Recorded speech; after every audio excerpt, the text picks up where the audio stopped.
Hi, everyone, and welcome to this edition of UCalgary's webinar series. I'm Deborah Yedlin, Chancellor of the University of Calgary, and I'll be your moderator with Alim Barwani today. If you've participated in one of our previous webinars, welcome back. And to all our new viewers, thanks for joining us on this snowy afternoon in Calgary. We began this webinar series at the onset of the pandemic to inform and support our community by connecting them with COVID-related research and resources.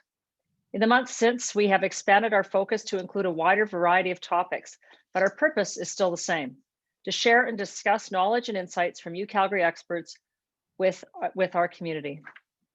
This is the second webinar in UCalgary's 5-part webinar series, Pluralism and Global Citizenship, exploring how we can recognize, respect, and value difference in our local and global communities.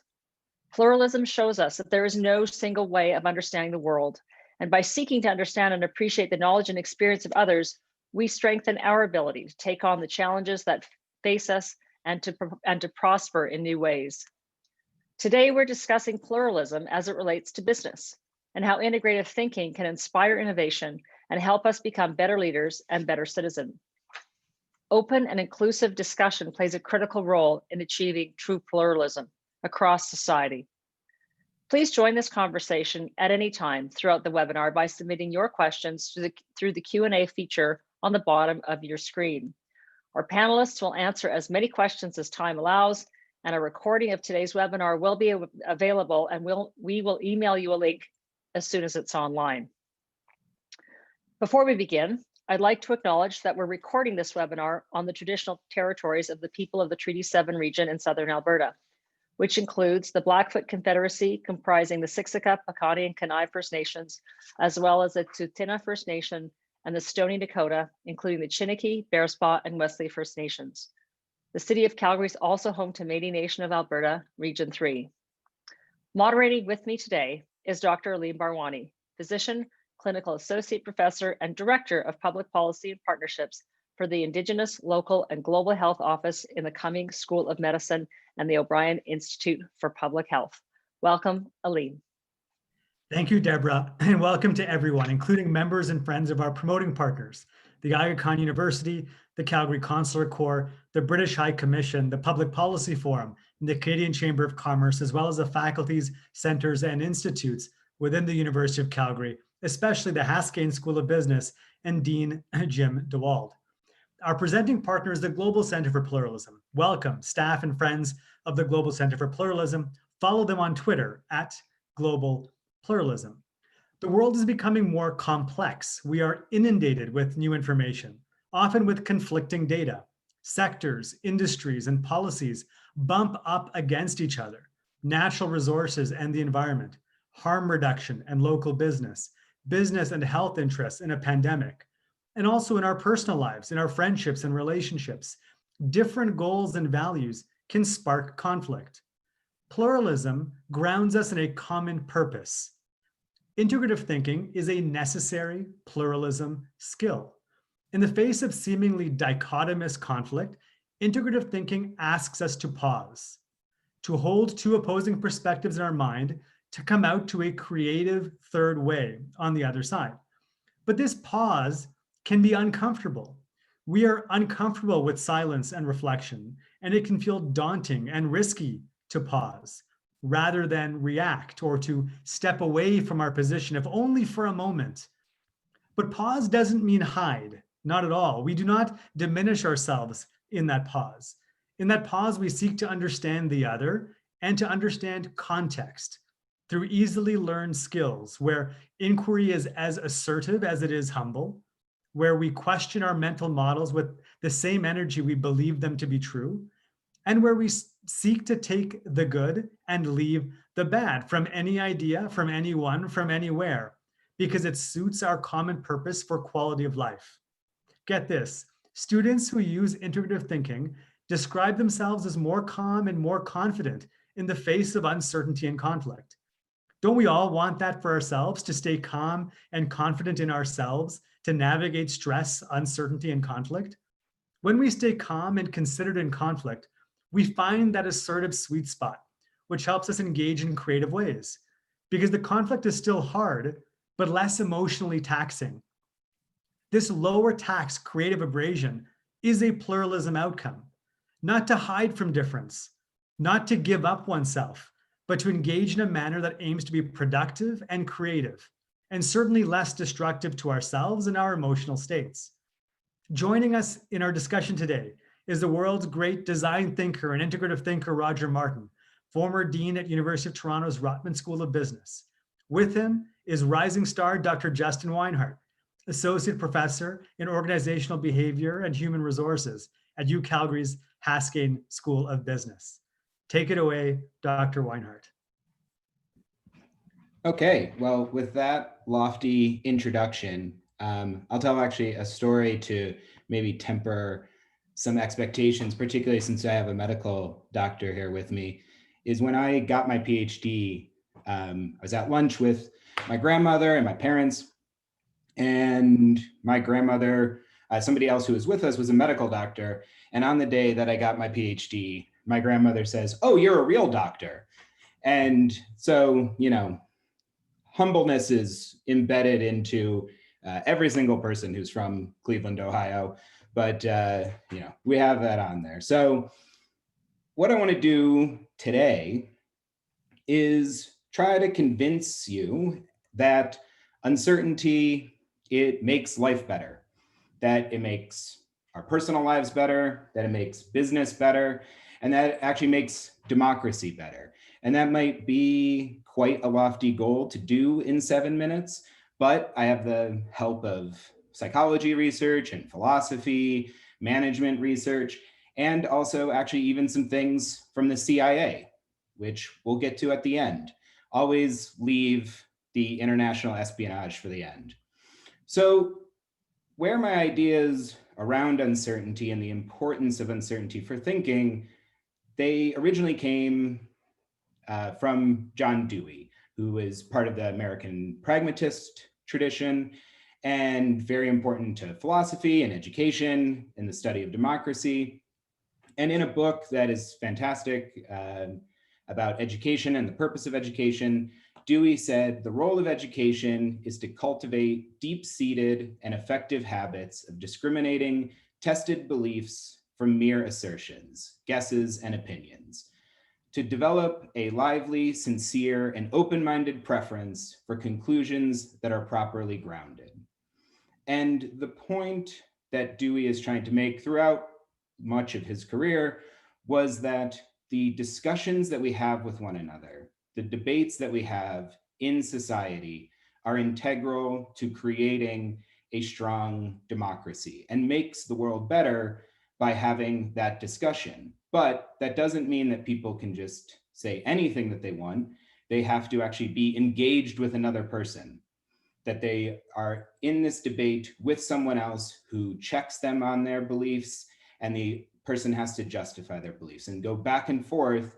And through this process will lead to the optimal solution. So on the next slide, here I have three of probably the American pragmatists who influenced my thinking and research on this the most. And on the left is John Dewey. Down on the bottom is Richard Rorty with his very fancy glasses.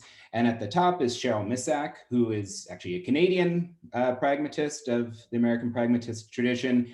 And like all Canadians, like the great thing about Canadians is they take some things from Americans and then actually just make it better. So, you know, the great Canadian way. And all three and a number of other pragmatists make a very essential point that deliberative debate with hope and uncertainty is essential for progress in society. That we have to have hope of creating a better future, and then that is how we will progress, and that we are not certain that we as individuals know the answer. We will come to that through our discussions and through our debates with others. And so I want to give three examples of this in practice, and two are more anecdotal, and then one is maybe what more of the research says about this. And so in the first one, is about the safe injection sites, both here and in Vancouver and other places in Canada. But about a year ago, there was a town hall to discuss the safe injection site that's here in Calgary. And I actually live down the street from it. And now what's important here is to John Dewey, the town hall was the perfect representation of his philosophy and what he thought was the best part of democracy, of citizens engaging in debate with one another to find a solution to something. And at this town hall, my partner, she went to the event and she presented top research about safe injection sites, cited a meta-analysis from the medical field about how this helps. And what actually is even, she just like fantastically got up there, presented the scientific case. Other people talked about their own experience using the center, living near the safe injection site center. And one man, and I'm sure there were others, but one man got up to the platform and said, I came here to to put my side again, being against the injection sites. I came to talk about how my car's been broken into, and I just feel like that we need to get rid of this. But by hearing the stories of people and hearing the discussions of what other people have said here today, it has really made me change my mind about this site. And I think maybe there might be a better solution. I don't know, but that he got up to admit that coming to this, he had one idea in his head and switched to something else. And so being part of that as citizens of Calgary, of having that debate, of having people in there and debating these issues, led to people's minds being changed. He was certain that he was right, but then had at least maybe an open-mindedness enough that as he heard new evidence, heard new experiences, changed his mind. Another one that I think is quite interesting is the climate scientist, Catherine Hayo, who's at Texas Tech. And what's interesting about Catherine Hayo is that she is a climate scientist and that most of her public speaking is with churches and religious organizations about how climate change is real, how it is influenced by what we do and what we need to do and governments need to do on a national stage and international stage to have these changes happen around climate science. And she spends the majority of her time having those conversations with people in churches, in religious groups, to focus on bringing work from the Bible about how it talks about the environment to also the role of Christians in society. And she gets it perfect in a talk she said, if we don't talk about this, why would we care? And if we don't care, why would we act? And if we don't act, why would we encourage and demand others to act for us? And so again, she's taking her role as a scientist and also as a religious person herself and going in and maybe talking to people who might, on the face of it, seem like they do not agree with her, as sometimes work on climate change is divided between ideological lines, to show the common connection that they all have to solving such an important problem. Then the third piece of evidence is a little bit more on the research side, but you find that employees who report that they have a boss who listens to them is a 13-time stronger predictor of job satisfaction than employees' pay. So usually pay is the number one predictor of job satisfaction, but research has consistently found over the last number of years that having a supervisor who actually listens to them is a stronger predictor to their satisfaction than their pay. If you look at other large-scale research about what leads to the most trust in leadership and trust in organizations, that is participative decision-making, distributive justice, having this kind of connection of employees are involved in the decision-making process. That's one of the main predictors of trust in leadership and trust in organizations. So this aspect of being actively involved in discussion and debate, not only good for our democracy and possibly essential for our democracy, it also has an important role in business. But it's not necessarily an easy thing to do, both in business and for democracy. So on the next one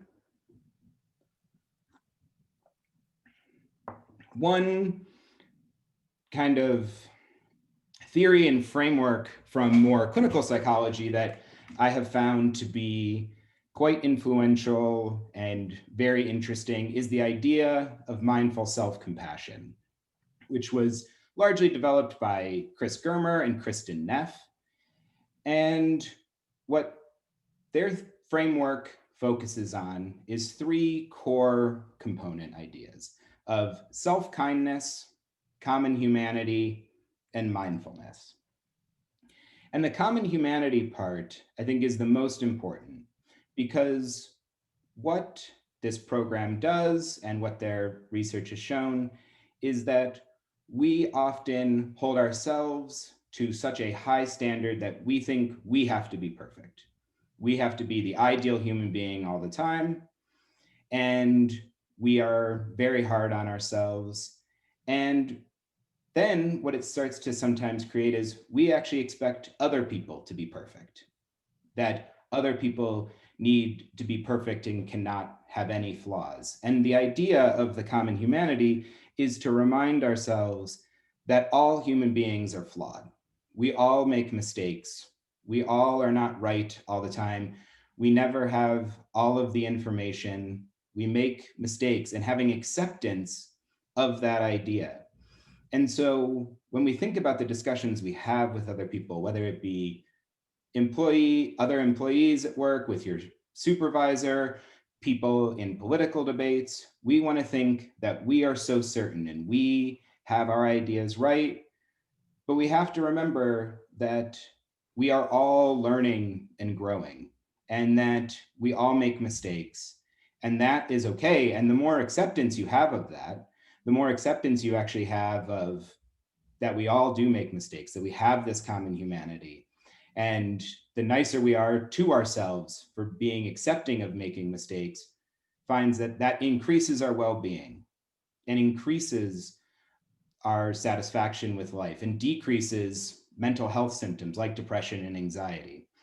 And so again, it's this idea of when we are not certain, we don't think we have all of the answers and that we're going to be perfect every single day, that's when actually leads us to be the most happy, to have that satisfaction with other people and with our own life.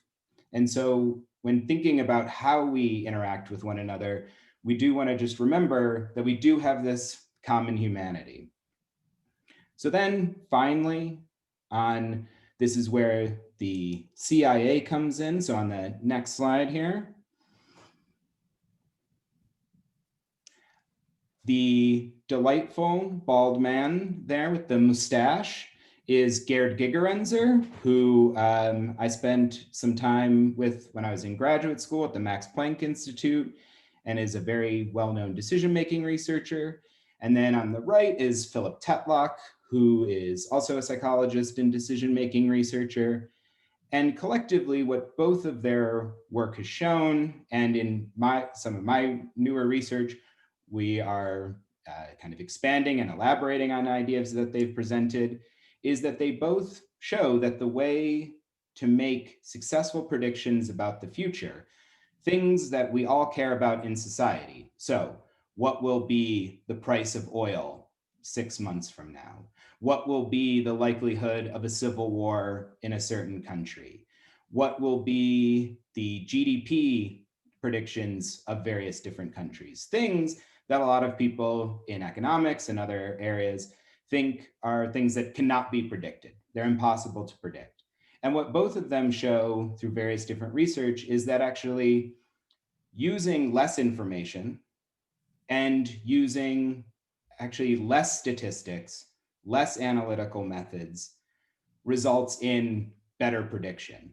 And so specifically, Philip Tetlock has been running something called the Good Prediction or the Good Judgment Project.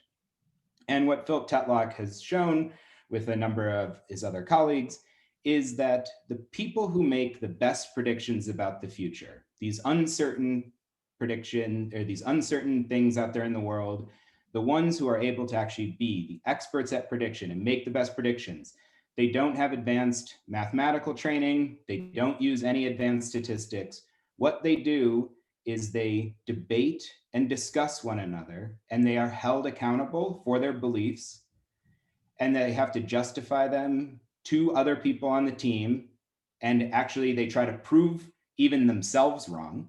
They play devil's advocate with themselves and find that that is what actually predicts more superior than anything else, including people on Philip Tetlock's team, where they had people with no advanced training engage in this deliberative discussion with one another, that they found that they were able to predict international political events better than the CIA, who had more information, including classified information, and the novices, the people who are not CIA experts, outpredicted the experts. And that, I think, shows most persuasively the power and the importance of these deliberative discussions that we can have with one another, that the conversations between us can result in something that's bigger than just any one of us individually.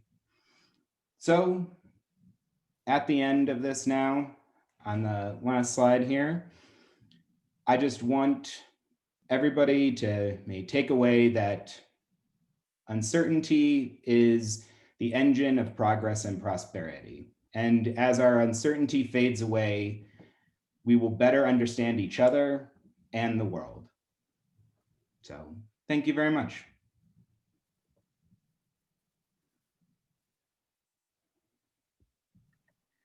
Thank you, Dr. Weinhardt.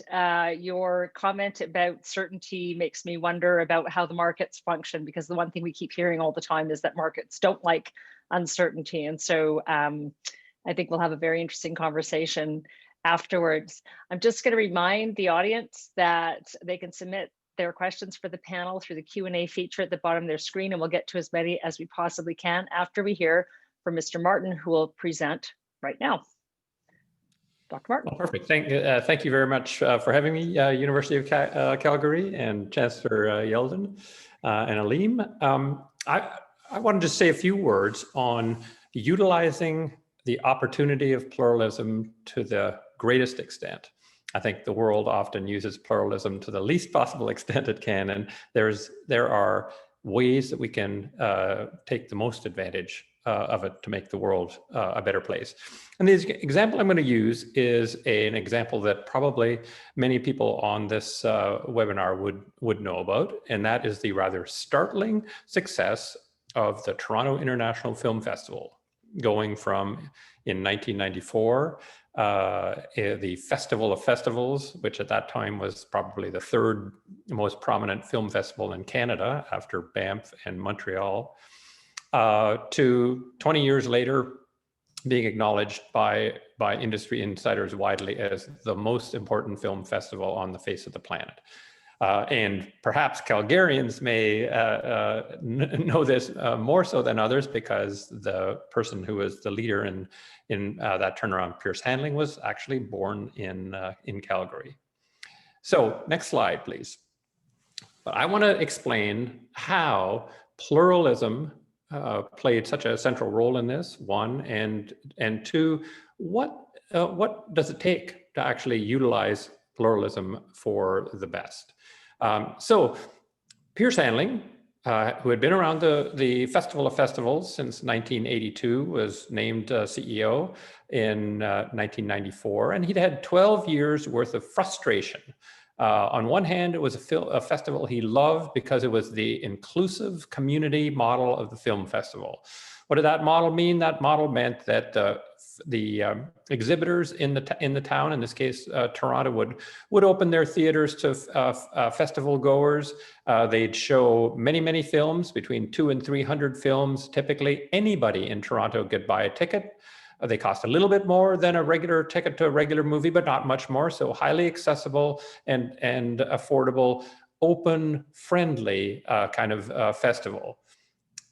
Pierce Handling loved virtually everything about that. He loved the openness. He loved the fact that many new filmmakers could come and show their films and get potential distribution deals that they wouldn't if they didn't come to a film festival like Toronto's. He loved the fact that it made the community stronger. He loved the fact that there wasn't an elite that was running it and controlling it. So that was the model, and the model he loved. What he didn't like about it is it was hand to mouth every year. He was going to beg for government funding at the end of a year to close deficits. It just wasn't a very financially sustainable model. He looked at the other model that was in action in the world of film festivals. That's the exclusive industry model, epitomized by Cannes, the Cannes Film Festival. Now, many people would not realize that the Cannes Festival is completely closed. It's by invitation only, and only industry insiders, actors, directors, producers, distributors, can get invited to Cannes. It's heavily juried on the way in. So in the entire film festival, probably only at maximum of 20, sometimes as few as 15 films in the entire industry. So you actually have to be an elite filmmaker to actually get into Cannes in the first place. And then there's a jury that is the arbiter of taste, as Pierce called it, who decides who is the winner, who wins what is called the Palme d'Or, the big prize at Cannes. And so Pierce really disliked almost everything about Cannes, right? And the question was, how could Pierce take advantage of the fact that here was a film festival that thought almost completely differently than he did, and the people who love community film festivals. And so what he did, next slide, please. What he did was, rather than say, as most people do, no, please go back one slide. Please go back one slide. Please go back one slide, not forward. Thank you. What he did that's different than most people most of the time, and this is why he was so successful, is rather than saying, I hate the Cannes Film Festival model, it's elitist, it stands for everything I stand against, and dismiss it, he asked, what is the fundamental logic behind each model? He dove one level deeper to figure out what's the logic of the model that I hate. Right? On the surface of it, I dislike the model, what it stands for, but what's the logic of it? Next slide, please. And so this is the kind of exercise he did. He asked the question, how does my model work to produce the results it produces for the various important stakeholders, the community? How does it work for Toronto? How does it work for the film industry? Because it's got to work for the film industry. How does it work for us? How does it work for TIFF itself? And then the exclusive model, the same. How does it work for Cannes? How does it work for the industry? How does it work for the town of Cannes? And how does it work for the Cannes Film Festival? And by laying this out, what happens is you gain access to the logic that lies below the tag that you put on it. Well, that's the exclusive industry model. I don't like exclusive at all. And says, no, how does it work, right?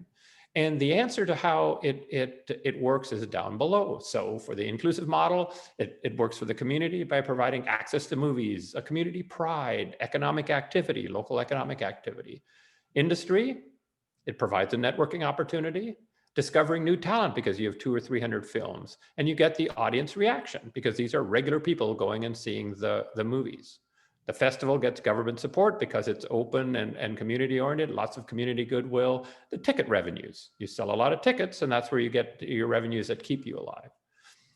The exclusive, right?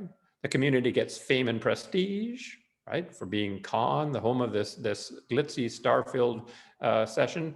Economic activity, people coming from outside in, and excitement and stargazing. You have to stand behind the velvet ropes, but you might see Brad and Angelina.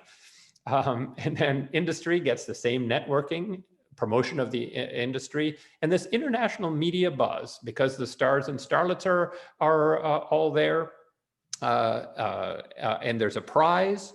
The media is there to get the buzz, and you get movie industry attractions and sponsorship revenues because the media is there, and this is on TV around the world covered. You get sponsorship revenues. So he can then ask the question, not do I love the exclusive industry model, but what do I like about my model and the other model? So next slide, please. And what he came to the conclusion of is he likes everything about the inclusive model, but he loves the combination of what international media buzz does for sponsorship revenues that makes the Cannes Festival so rich. It's got money coming out its ears. It's got more than it needs.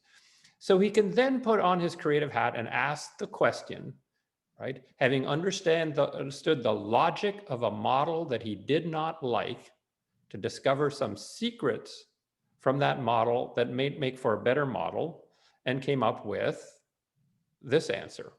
Next slide. Click again, there we go. So what Toronto had going for it was an audience that predicted the likelihood of success of movies. And what he did was he played up something they had in the portfolio already, but didn't play up, the People's Choice Award, to say everybody who's coming to the festival will have a ballot. The winner will be named the People's Choice Award. And Hollywood will say, wow, this is a predictor of success. And the People's Choice Award will become that buzz-laden award that will get the kind of sponsorship revenues that we need to make this film festival sustainable, but keep it totally inclusive. In fact, this makes it, if anything, more inclusive. And is this a trade-off? So next slide, please. If you ask the question, Palme d'Or winners versus TIFF winners, do those Palme d'Or winners in that exclusive festival make more money, get more Academy Award nominations, win more statues, or TIFF? And if you just read the two lists, I bet you can guess which is which. Next slide. TIFF films make, on average, way above $100 million in global box office. Palme d'Or winners make, on average, less than 20 million. And that's not because they're sort of cheap commercial films. They get over 10 times as many Oscar nominations and 30 times as many actual Oscar winning trophies. So what was the value of pluralism here? The value of pluralism was to get insights from another model that could build a better still model to accomplish what you want. But what did it require? It required going past the surface things that would make you say, that's not me, I don't like that, I don't like what they're doing, and saying, why don't I understand it? Why don't I delve deeper and tear it apart a little? And this is what I found in my research. Next slide, please. That led me to write a book called The Opposable Mind in 2007, where I found that the key feature of highly successful leaders was the ability to face constructively the tension of opposing models. And instead of choosing one at the expense of the other, that would have been the natural thing. We're going to just be more TIFF than we ever were. We hate Cannes, we hate Cannes. But rather than doing that, to generate a creative resolution, tool being the People's Choice Award, of the tension in the form of a new model that contains elements of the individual models, but is superior to each. Right? Now, this is doable in every situation. It is doable by kids as young as grade 1. We have teachers teaching grade 1 students integrative thinking. I talk about it in my my new book, When More's Not Better, as something that I believe educators have to think about in order to create leaders of the future. But again, what it requires is saying, essentially, I may have a point of view worth hearing. I believe in the Inclusive Film Festival, but I might be missing something. And being willing to delve into that something enough with an open heart and an open mind to come up with things that could give you a better answer. So that, I believe, is the gift of pluralism. I believe that we reject the gift of pluralism on a daily basis. And if we accepted it, we would make the world and the organizations in it a better place. Thank you very much. Thank you, Roger and Justin. Compelling. Thank you. My friends online, submit your questions using the Q&A function below. While your questions stream in, I'd like to introduce Ivy Mai, a fifth-year undergraduate double major in business and psychology who works with Dr. Weinhardt on machine learning research. Ivy will enrich our discussion with her perspective, then end with a question to the panel. Ivy, go ahead. Awesome. So our research looked at algorithms, so AI and machine learning, but in the context of human resources and hiring. And this go beyond like the AI that you think of now where they just screen resumes. So we look more towards hiring algorithms that could aggregate scores and basically give a recommendation as to which job candidate you should hire based on predictive job performance. And what the research has shown is that these algorithms usually tend to make better predictions on job performance rather than a human decision maker. However, it's usually met with resistance, and that's what our research found is that HR managers or even job applicants usually perceive that or perceive AI to be biased or even dehumanizing. And there's also research showing that AI is biased towards women as well as people of color. And I guess the question would be, knowing all of this, knowing that AI could help because of the accuracy and predictive validity, but also knowing that it will hinder a certain group of people, how do we make sure going forward with AI and AI scientists to include more diversity and ensure diversity in the workforce? I'm happy to take a shot at it, or Justin, if you wanted to go first. It's even fair if I go first, since it's partially about stuff that I do. So I'd love to hear your perspective. Sure. Well, what I would say is this is part of a important general phenomenon that a really smart guy 2,400 years ago had a point of view on, and that's Aristotle, the fellow who invented science. Essentially, Aristotle was the first human to talk rigorously about how one determines the cause of a given effect that we see, out of which the scientific method essentially grew and was formalized 2,000 years later in the scientific revolution. But Aristotle pointed out something very important that I think plays into your question, Ivy, and that is he pointed out, he said, this method I've used to determine the cause of a given effect. So what are the causes of the effect, in your case, of good job performance, right? He said, this methodology is for the part of the world where things cannot be other than they are. So if I take this pen and I let go of it, it's going to drop. It would have dropped last week if I did that 100 years ago. It'll drop next week, 100 years from now. It'll drop in Antarctica. It'll drop in Samoa. It'll drop in Fort Lauderdale. It'll drop in Calgary. That's part of the world where things cannot be other than they are, right?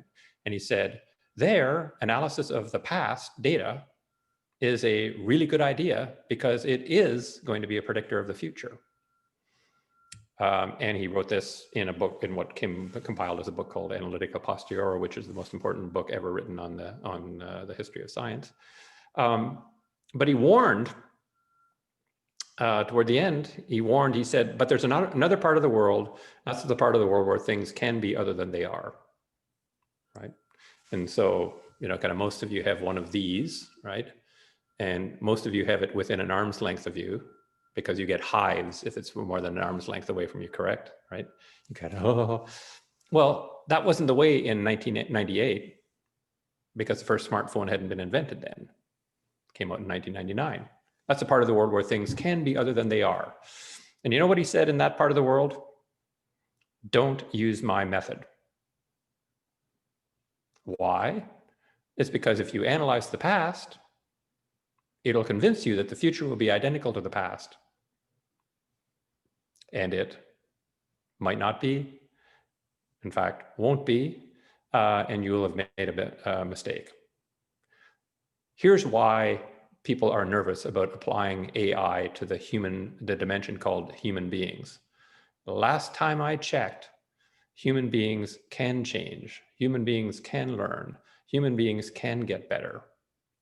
So if I were having my resume judged by AI, right, I would be very, very upset, because the implicit assumption per Aristotle, one of the smartest people who's ever walked this planet, is that nothing about me or my performance can or will change in the future. And that's both wrong and insulting. So I would be negatively disposed towards it. Does that mean that it doesn't predict anything? Right? Kind of, no. Aristotle never said the future will be completely different than the past. He just said, be careful if the future can be different than the past. And so I think if we want human beings to accept AI, we're going to have to be better about, rather than saying AI is the tool, right? It is simply an aid to judgment. As the greatest CEOs I've ever worked with, one of which A.G. Lafley, fantastic CEO of Procter, said, is analysis can never be more than an aid to my judgment. And in the minute you make analysis your judgment, you are making the assumption that the future will be identical to the past.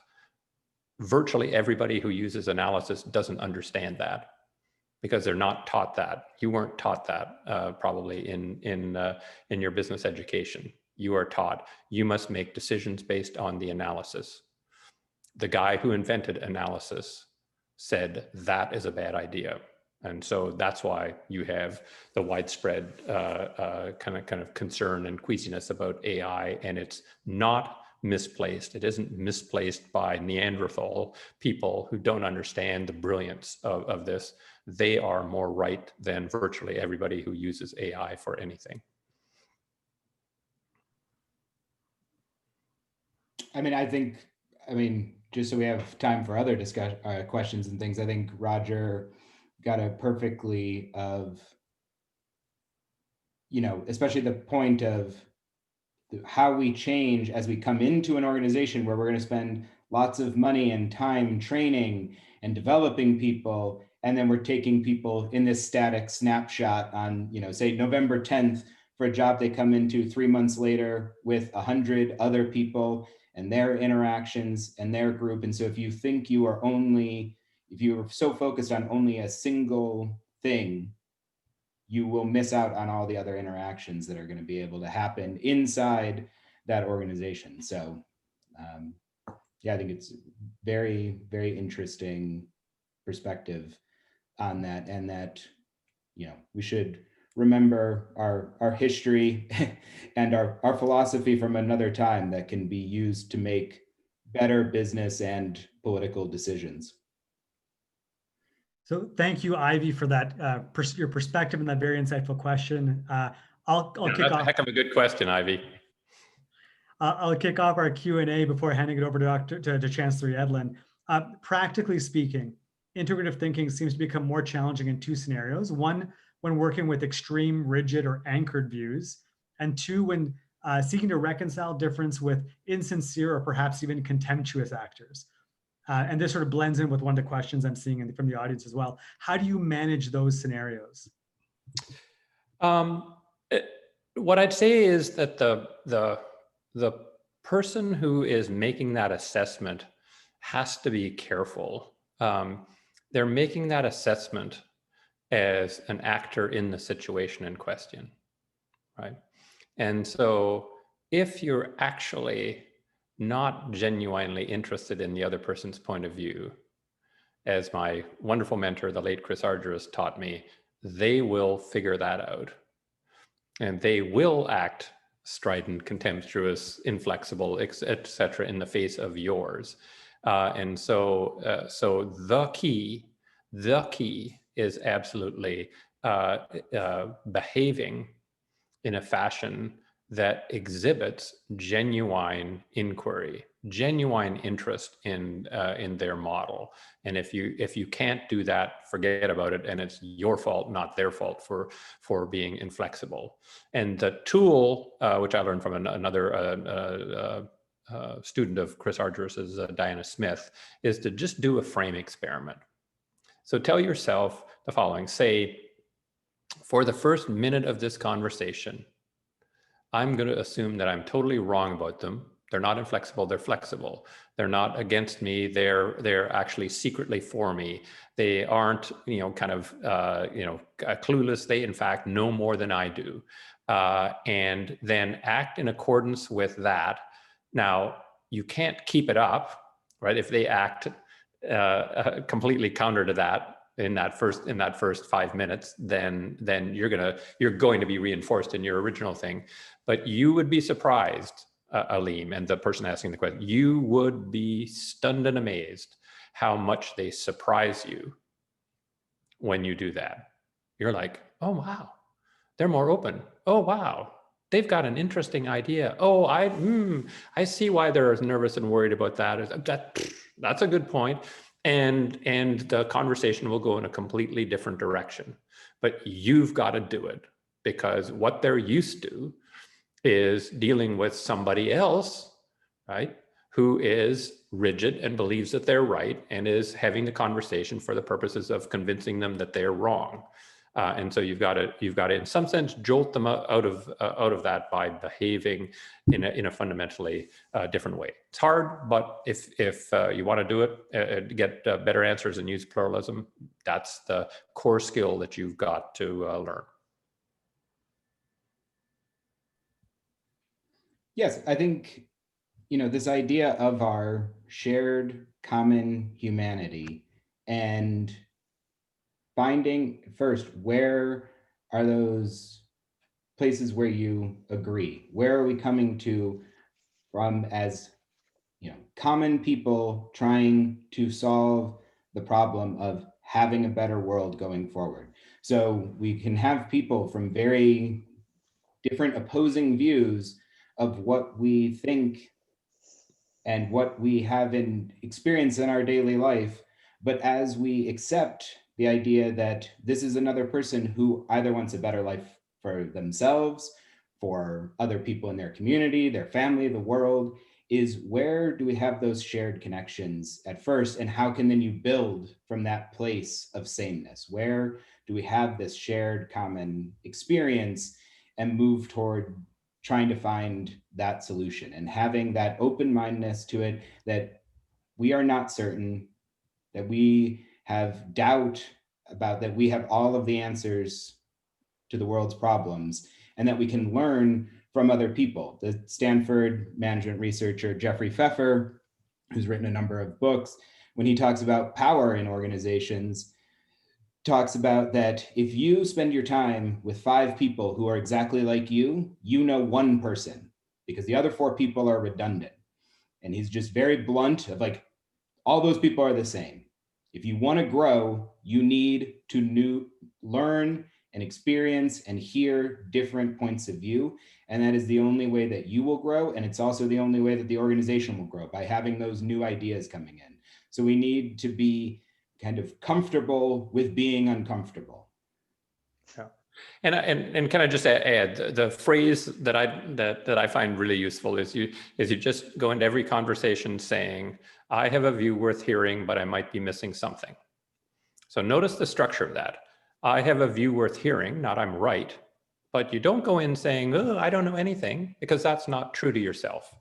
And you have to have a sense of confidence that you have a view worth hearing. You can contribute something to this pluralist dialogue, because otherwise it's a one-sided. If I'm like, I'm a dummy, tell me what the answer is, that's not pluralist. So I have a view worth hearing, comma, but I might be missing something. So you don't even have to say I am missing something. You probably are, but all you have to do is have your mind open to the notion that you might be missing something that could be important, right? And so if you tell yourself that before you start a conversation with somebody who you think disagrees with you or disagrees with you, right? You will frame what you say in a different way. You'll explain how you think, but won't explain it as this is the right answer or as the implied as any fool can plainly see. You'll say, well, this is how I'm thinking about it. And then you will query them. You will say, but do you see things in a different way? Do you see anything that I am missing that would be helpful? They will then, because we're social creatures, they will be most likely to respond in kind. They will say, here's how I'm thinking about it, but am I missing something? And you're off to an upward spiral instead of a downward spiral. So just remember that. I have a view worth hearing, but I might be missing something. That's going to go on one of my stickies. A good, Chancellor. That is It's good. it's absolutely true, because I think we have, and I'm curious as to both your thoughts, debate and discussion have become so polarized where one person has to win and one person has to lose. It's not about that constructive conversation that leads to the best outcome possible. We have this athletic quality that's come to debate. And so how do we as a society, no matter whether we're in business or in politics, step away from that and resist the temptation to be pulled into that mindset, as opposed to, trying to. It's a hard one, Chancellor. I mean, it really is. I would agree. It's gladiatorial. I mean, maybe even worse than athletic, probably gladiatorial. And I guess what I'd say is that in some sense, people have to get bloodied a little bit first, right? They'll try that. I will beat the crap out of the person who's disagreeing with me, mentally, not physically, although sometimes it ends up being physical, to see that it doesn't work, to then be open to the idea, gee, could I do this? Could I do this better? And that's why I say frame experiment. Don't commit yourself for sure to doing it forever. That'll seem like too steep a hill to climb. Just say, I'm going to try this. I'm going to try this at the start of the conversation, and just see. And you almost have to get yourself prepared. I have a view worth hearing, but I might be missing something. I have a view worth hearing, but I might be missing something. And you say that to yourself and tell you. And I would practice, Chancellor. That's the other thing I would practice. What would I say then? How would I describe it? The view that I think is worth hearing. How would I frame that question? Because getting it off on the right foot is really helpful, because once you get down the slippery slope, it really accelerates. It's accelerating downward spiral. And when I'm giving the advice to my students and colleagues and whatever, I say, don't do this first. Don't practice with your most, what you think of as your most vicious adversary. Practice it with somebody who you have somewhat of a disagreement with, but have mutual respect, and see how it works, so that you get practice and you get more confident. That would be the best advice I could give on that. Thank you. Justin? I think the other piece of advice I would add is I'm not necessarily convinced that we are talking to one another in this blood sport. So I think there's somebody talking, and then there's somebody else talking, but they're not talking to each other. No. There might be things on social media or people in one camp talking to other people that are like them in the same camp. And so when you think about your own life, it's how often do I interact with people that I disagree with, or that have a different experience than me, or who are different religion or anything, of how often do I have those discussions and those debates? And then think, if I'm not having that, it's like the best way to get good at it is to practice. So Sure. what we actually need to do is to start practicing by talking to people that might not share all of the same views. So Roger's correct. It's probably good to go with somebody more on a moderate version, or someone who also is as open-minded, but that is the way that we'll get better at it. And Catherine Hayo talks about this, that she has gotten better as a communicator about climate science by interacting with people who at first do not agree with her about climate science. And that is how she got better at conveying information to people, by being around people that didn't agree with her. Just being around other scientists doing the same exact research didn't help her be a better communicator. Yes. Yeah, no, I would agree, and again, it's you know, I think pluralism, if you will, and diversity are like two-edged swords. Mhm. Right? You know, I think an organization that is very diverse will not necessarily perform better than an organization that's homogeneous. Right? I think its potential to perform better is almost infinitely greater, like Right. literally, like almost infinitely greater. But if people in a very diverse organization with great diversity don't know how to talk to one another, they'll just fight all the time, right? And then they'll feel badly about the fact that nothing works and it's fractious and the like.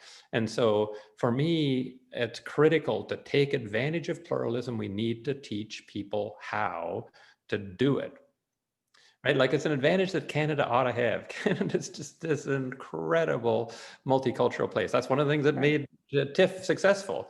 Is Toronto happens to be the best global preview city in the world, right? Because it's the most diverse big city in the world. So if you want to understand how the global audience is going to react to something, come to Toronto, and the global audience is there. So Canada is this fantastic kind of home of a bunch of kinds of pluralism. I would argue, maybe not all of them. That one is sort of an ethnic, cultural, racial kind of pluralism. But we've got to train people to take maximum advantage of it to make this, the country that takes advantage of it, rather than a country that deals with it. Right. So here's an interesting question that's just come through, is that how do we ensure that pluralism doesn't devolve into populism, given contradicting goals between groups in society? And how can a pluralistic approach be effective in a situation where a consensus is required?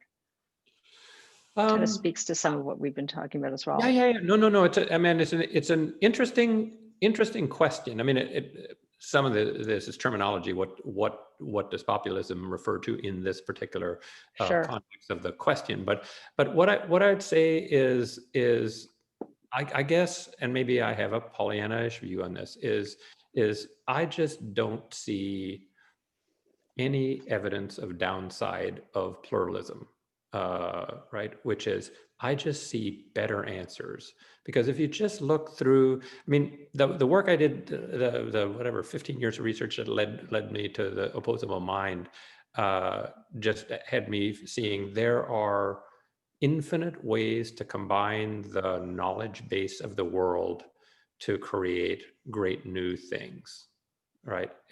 Great new ideas, great new products, great new services, great new ways of being. And it's almost like infinite. There's no sort of limit. There's no like little pile of it. And then as we pull things off the pile gets smaller. It's just huge. So I think if we could just harness those little nuances, right? Pierce Handling had to get down below Kahn to say, ooh, the buzz from having a famous prize generates sponsorship revenues that makes us sustainable. Ooh, interesting little nugget. How could we do that in Toronto? But that, I mean, it's like there are an infinite number of those little nuggets that lie underneath somebody's model. The people who put together Khan accidentally produced a nugget of insight Sure. that he was able to mine. So I again, I accept I may be too positive and Pollyanna-ish about this, but I do not worry about this devolving, that having the kind of false consensus. I mean, when you come up with an idea like this, it flies off the shelves. It's not a big problem. Oh, how can we get consensus? It's just obvious to everybody it's a better idea. Justin, final word to you. And I think that's the great thing about Canada that I have found in my 8 years here of just experiencing and living it is it's the respect and synthesizing of cultures to have a better world. It is just life here, and there's obviously problems that still need to be reconciled, and part of openness and progress and debate is solving more problems. And so if we can kind of work together and synthesize our cultures and synthesize our perspectives, we can answer more problems, which is the indicator of progress that we're making in society. And so I think, similar to Roger, I won't say only positives. I'm from Cleveland, Ohio. We're not as optimistic about anything, but I do think there's a chance of that multiple cultures, multiple perspectives coming together, we can solve more problems, and that is the measure of progress of society. Thank you both for your insights and your conversation on this very important topic. I also want to remind Dr. Weinhardt that the Cleveland Symphony is a very good one, and you should stop disparaging your city for that reason. The Rock and Roll Hall of Fame. And the Rock and Roll Hall of Fame, absolutely. So what would life be without music? So I'd like to thank both of you for sharing your insights, and for Ivy, our Haskeen student, who shared her insights and asked that very great question to our experts. In the next day or so, you will receive an email with links to view this session on demand and a survey requesting your feedback about today's webinar. Now, before passing this final word over to Dr. Barwani, I just would like to thank him for his expertise and enthusiasm and his passion for this subject. He's been working very hard within his call schedule, so it hasn't been so easy for him to bring this pluralism webinar series to life. So Dr. Barwani, back to you. Thank you. And thank you to our incredible guests, Roger Martin, Dr. Weinhardt, Ivy Mai, our Chancellor Yedlin, as well as our great team. Thank you for all you do. A disposition towards pluralism changes our reaction to the natural discomfort we feel when we encounter difference. This calm, assertive, creative disposition makes us better practitioners, leaders, strategists, and innovators in policy, business, and in our personal lives. The root of design thinking and integrative thinking is in empathy. And we look forward to seeing you again on December 1st for our third webinar in the Pluralism series, when we welcome Mary Gordon, renowned, celebrated Canadian educator, social entrepreneur, child advocate, and parenting expert, along with our own Dr. Diane Gerlich, Dean of the Workland School of Education, to discuss how to nurture empathy and citizenship behaviors in children, especially in a modern world where both education and social engagement is increasingly online and increasingly uncertain. By being here today, you will automatically receive an invite. Tell one friend to sign up, post the link on social. My friends, see you in December. Thanks, everyone. It's been a great discussion.